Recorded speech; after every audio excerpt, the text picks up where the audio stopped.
Good morning, and thank you very much for having me this morning, Sarah. It's a great pleasure to be here and to listen to Alexander Stafford with that first talk, which is revolutionary, if I may say so. He's absolutely right compared with what might have been said. Well, nobody would have been here last year, were they? Or I don't think at a conference like this. And so I think you've put me in this slot here, probably to follow on from what's just been said, noting the UK government interest. And I'm going to introduce you to a new research centre that we have called Met4Tech, which comes out of DEFRA, so particular environmental interests there, if you like, or lobbying with the UK Research and Innovation in the UK about a circular economy initiative. And we were fortunate enough to win one of those projects, which is a new centre called Met4Tech. And so I'm here this morning on behalf of all of my colleagues in that centre, which, as I'll show you in a minute, is lots of us. So it's a pleasure to be able to tell you a little bit about this initiative, which, as I said, is a major UK initiative. It's got 5 centres, 5 new centres, and a coordinating hub. It's called the National Interdisciplinary Circular Economy Research Programme, or NICER for short, and it's a £30 million investment in circular economy research. And if you read the titles against the pretty colour spots there, you'll see that there are new centres. We all started in January, one looking at textiles, one looking at chemicals, and then 3 actually that relate to the topic of the Responsible Raw Materials Workshop, one on construction minerals, on metals, and ours, Met4Tech, on technology metals. Okay.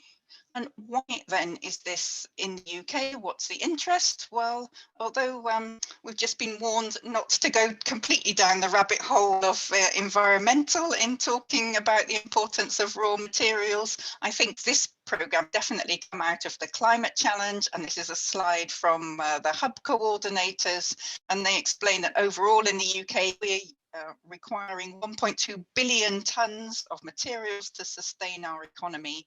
And although in terms of climate change, we're often concentrating on energy and the energy mix, in fact, that's 55% of our current emissions, and the other 45% is on products. So thinking about things is absolutely an important part of the climate change agenda.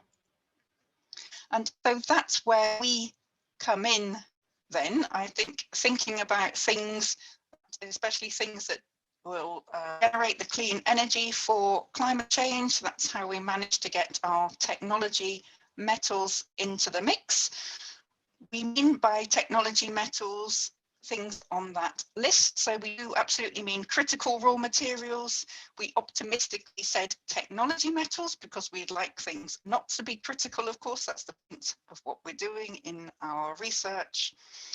And we are concentrating on those specialist metals.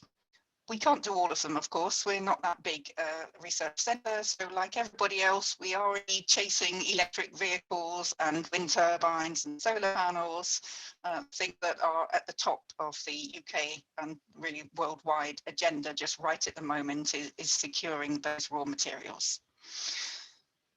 So I put the logos of all the group involved, so you can see it's not just Cambourne School of Mines, Exeter, it's my business school colleagues at Exeter, Manchester University, Social Science, Leicester Chemists and Geologists, Birmingham, the Materials, People, Recycling and Law, and then the British Geological Survey. If you could just hold the idea that the centre's in 4 themes, and so we first of all have to sort out where our technology metals are. So that's our theme 1, looking at stocks and flows and practices and all along the value chain, and looking at the environmental footprint as well as the economics of that. And we pull theme 1 together with 2 other themes coming to in a second, and we'll be aiming to make a roadmap for a technology metals circular economy system centred around the UK. So this is interesting because normally I'm working very internationally, but for this one, we certainly have international collaboration, but the end focus of our roadmap has to be on what's happening in the UK. So all of our themes have interdisciplinary research, but we have two quite distinct, more technical ones, if you like. One is about design and manufacturing cycling technologies, which you would expect in a circular economy project. But the other one, we are the only one of the 5 centres in this programme, is looking at raw materials and geomodels.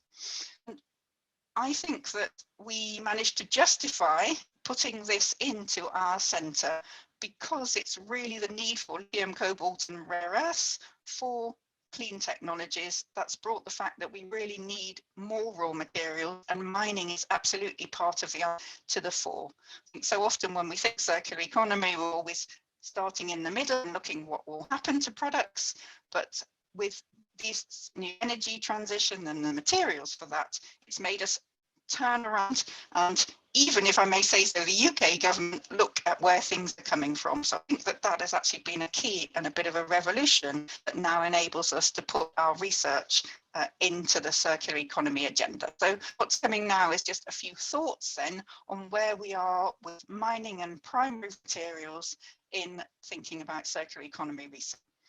And so first then, let me show you this Ellen MacArthur butterfly, very popular circular economy diagram. It's one that I quite like, but I'll leave you looking at the right-hand side in the butterfly and see if you can find mining on there. And of course, as so often, we're right up the top, see the little red truck there. So we're almost not really part of the solution. This is where things come from, and it's called finite materials. I don't know if that's a warning or a negative or what, and then they feed into this circular economy. And of course, the aim of this, why it's done like this, is to keep the circles as small as possible and the value as high as possible, and eventually to capture things at end of life and recycle.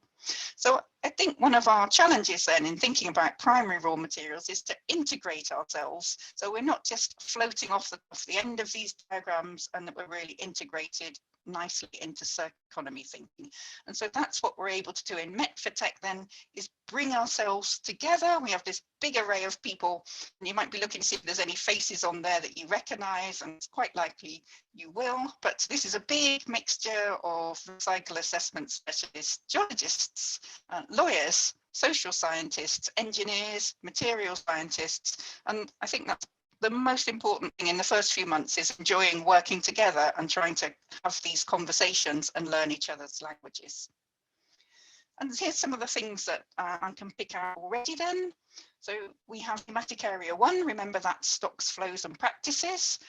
This is being led by Evi Petavrazzi at British Geological Survey and Marcus Seals in the Business School at Exeter. Now, I'm sure that Evi made this slide, and I know that absolutely because she's got that very nice little circular economy diagram from the EIT KIC for raw materials. And if I go to the next slide, then we love this, don't we, in mining, because from seeing all virtuous, green, idyllic circles that can never quite be true, with nothing in production of primary raw materials on, we get a bit fed up about that. And the EIT fought back with this pretty diagram. We're going to have to not use this diagram in Met4Tech, because our business colleagues fight back, and they hate the fact that in that, well, they don't hate, they're very polite, they do hate that in that blue circle is all the reuse and reuse. So all those small tools on the Ellen MacArthur diagram, the way to keep the highest value and the thing we really need, these business models in circular economy, is in this tiny little section. So this is our techie circular economy view, but we need something in between the different sorts of views to represent raw materials. So watch this space, see if we come up with something better from Met4Tech then. So staying with Ellen MacArthur then, I thought I'd put up this very nice, simple definition of circular economy. They say 3 things, this is straight off their website: designing out waste and pollution, keeping products and materials in use, and regenerating natural systems. Okay, and of course we're on that right-hand side on the materials part of circular economy. So how does that apply to mining? Well, of course, straight away, designing out waste and pollution, that's really easy, isn't it? We're doing that all the time, not just in going and reusing waste or thinking up even things to do with waste, but I think even when we're thinking geology and geometallurgy and designing mines, of course, the types of geology and the ore affects how much we get out, what our efficiency in processing is, the energy use, carbon, water use, environment, etc. And so much of what we're doing in responsible sourcing and responsible mining is speaking straight to that main part of the definition of circular economy. So it's really easy then to put a lot of what we're doing already into a circular economy context, and much wider than you might think at first. And how about keeping products and materials in use? Well, I want to use this diagram. I hope it's not too complicated to show that. So I think when we're talking about ESG toolkits and responsible mining, we're often thinking about what I've put in this #1 circle here is how a mine behaves, what it produces for all its different stakeholders, how it benefits the company, that kind of service to human and infrastructure capital and longevity after the mine has even closed in terms of sustainable development. And that's one view of sustainable mining. And often people think that's a bit negative because the mine will close, of course. But if you take the other view, is thinking about what materials are mined. When we're mining metals, they are really super sustainable materials, aren't they? Once that copper, once that neodymium is out of the ground, it's not going to disappear so long as we look after it. And I see that you have got material stewardship on the ESG infographic. Thank you very much, Sarah. As long as we look after it, it will keep going round and round those circles on the Ellen MacArthur butterfly diagram, and we can keep it at higher value and eventually catch it, recycle it. And that view of sustainability, I think, is really important to integrate into our ESG toolbox thinking as well as we can, and think about how miners are really stewards of the metals, of these brilliantly sustainable materials that are produced. And regenerating natural systems, well, maybe this is what MacArthur was thinking about when that was written, but of course we do that, don't we, in mining?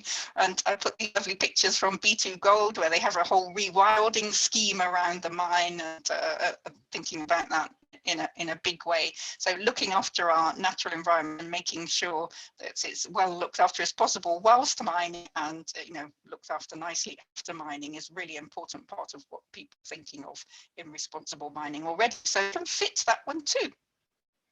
And what are we doing then in Medford in our thematic area too? Then we're taking those ideas and we have some case studies, and we're starting right in Cornwall, which is the topical area for this morning. My colleague's Karen Hudson-Edwards, and who's a geologist and a specialist in mine waste geochemistry, and our lawyers, Bob and Alex, and a group of us with postdoc Eva Marcus, who some people may know, who's joined us. We are going to be looking at what should a geomodel be, looking at the whole circular economy ecosystem of an area like Cornwall, and what's the best way to tackle this from a circular economy point of view. Our exploration projects for lithium and tin and tungsten come online. So we're starting this, but it's very exciting. And then just quickly to pick on thematic area 3, which was other techie one, thinking about design for manufacturing and recycling. But if you look at this slide from Andy Pitt and Alan Walton, you'll see that the chemists and material scientists are using keywords that we know, like pyrometallurgy and hydrometallurgy, and absolutely they're working on processing primary ores at Leicester, and also the recycling as well. So these sit very closely together. And you might think, well, I know that already, but I think one thing we've learned as well is what skills we have even as geologists that will transfer into thinking about secondary raw materials, and codes. The UN framework classification are already being applied to recycling and anthropogenic sources. And I think there's a lot of opportunity to take our resource skills into that secondary raw materials environment there. So that really is a great opportunity to join up. And in Medford we'll be trying to join all these things up in our thematic area 4, doing agent-based computer modeling to make our roadmap. And we have 3.5 years, more or less, in order to do that.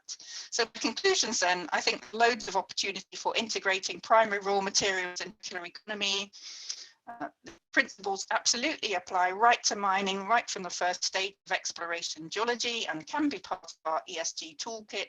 Joining up value chain is key, and that's not easy. We have to move out of our comfort zones to talk to different people. So your bubble was very excellent. You're bursting the bubble, excellent session there. And of course, we can apply the lessons that we know into secondary raw materials. So lots to do. Thank you very much. Brilliant. That was absolutely fantastic. Thank you very much, Frances. So ladies and gentlemen, please put your hands together for the wonderful Frances Wall. Brilliant. Frances, just a couple of questions, if we may. And ladies and gentlemen, please do post your questions into either chat, the Q&A, or if you're watching on YouTube, pop them into the chat there and we'll be able to pull them across. Frances, you mentioned that so the fantastic EIT materials circular economy diagrams, the one that looks a little bit like a turbo or something like that, and the fact that the business experts didn't like it because they didn't feel that it was detailed enough, perhaps on one of the little bits. Where do you think, I guess, we've been going wrong? Because I think that's been a really good diagram, I guess, from the mining perspective. Is that just us not seeing the perspectives of others and therefore incorporating it into the diagrammatic representations? Yes, absolutely. I think that was a fight back diagram. That's why I really liked it, because before that we'd seen everybody putting up this circle, which was just a complete circle saying, which always implies that the aim of circular economy is to get rid of mining. It's like what we want. We don't want this nasty stuff. We want this perfect circle that just keeps sending the materials round and round. And I think, of course, the EIE raw materials was all about the technical, or is all about the technical raw materials side of it. And so that's their technical diagram. And maybe they're certainly in starting, they were less about the business models. But when you come from the business school, all about the business model. So your whole life is thinking about business to business, consumer to business, etc. models, and you think less about the technical. So it's showing different perspectives, isn't it? That point of view saying that field's much too small. It's just putting together the different points of view. So we're trying to design one that'll suit everybody. That's a challenge of what we do in the centre. Yeah, so it's all about perspectives, is the answer, really. Yeah, I think this makes a really interesting point, because as we just heard from Alexander, this time last year, nobody in government was talking about raw materials at all. Yet we've all been talking about raw materials probably for our entire lives. And so almost perhaps the challenge is being able to convey what is actually important rather than all the detail that's like our favorite detail. Do you think that there's like a bit of a balancing act in terms of that communication to people such as politicians, etc., around, well, what do we actually need to tell them rather than drowning them in detail? What do you think? Yes, I think it's very difficult, especially in critical raw materials, to make a clear message. And I have to say, Alexander's still on the call. I thought I did a pretty good job this morning in drawing out some of the different aspects. Because one moment we're talking about, let's, get some new mines going in Britain, but then and on another material, well, that might be right for, say, lithium, and we've got tin and tungsten deposits, and maybe even copper and so on.